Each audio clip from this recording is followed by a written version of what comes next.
if Alberta was an independent country right now, would we join Canada? Yeah, under these terms. Yeah. I use that one a lot, no one would ever, even the most hardcore Federalists, they have to admit, no, I probably would not. But, Alberta independence is tied up with the other question of broader Western independence. If Alberta went, there's a very good chance Saskatchewan would follow, probably start a domino effect. Quebec is then gone because Quebec would have to pay into Canada. They'll never do that. And that means at that point, then BC, maybe Manitoba and territories come along. And then it raises the question, would Canada just be refounded under the new constitution? Because I fundamentally, I didn't grow up not liking Canada. I grew up as a passionate Canadian nationalist. And if it was possible to save Canada, that would be my preference. I think it's the preference of most, even hardline Alberta nationalists. I no longer want to be outvoted by the East all the time because they have crazy ideas. I think we just have very separate conceptions of the role of government, how we want to govern ourselves.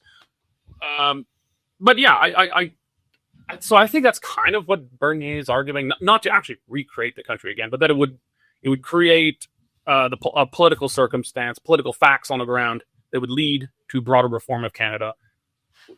Fine, but I that's not what would happen if we got a yes vote. If we got a yes vote, it's done. Yeah.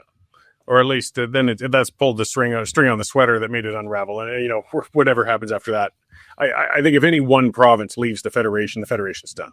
Whether it's Quebec or Alberta or Saskatchewan. No. I think Quebec could leave and everything. Our reason for leaving would more or less go away. Not entirely, but we could then probably reform the Constitution.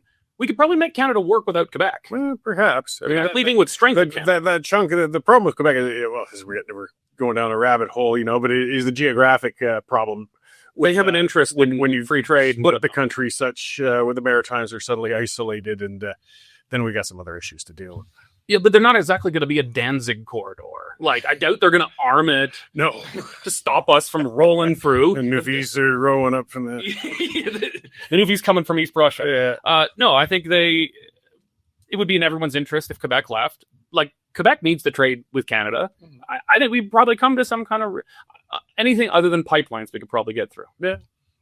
Actually, we might have more leverage to get pipelines through Quebec at that point. You won't hear an argument out of me. We're preaching to the converted on this in general. Yeah. Yeah, the question is whether we should even waste much time talking about the People's Party.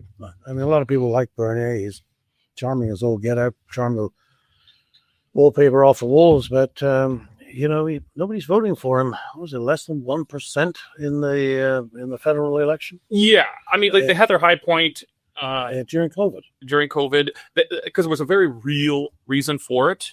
They were the only party not in on vaccine passports, and Aaron O'Toole ran on pro-vaccine passport, pro-carbon tax, all of these things. There was a real purpose for the PPC then.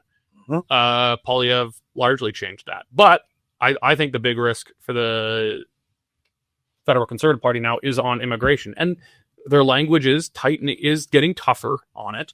But I think people are, I think the Canadian public in general, and Conservative voters in particular, are well to the right of the Conservative Party on immigration right now. I think if the PPC is to get traction on any major issue and try to have some life come back into it, it's going to be on that.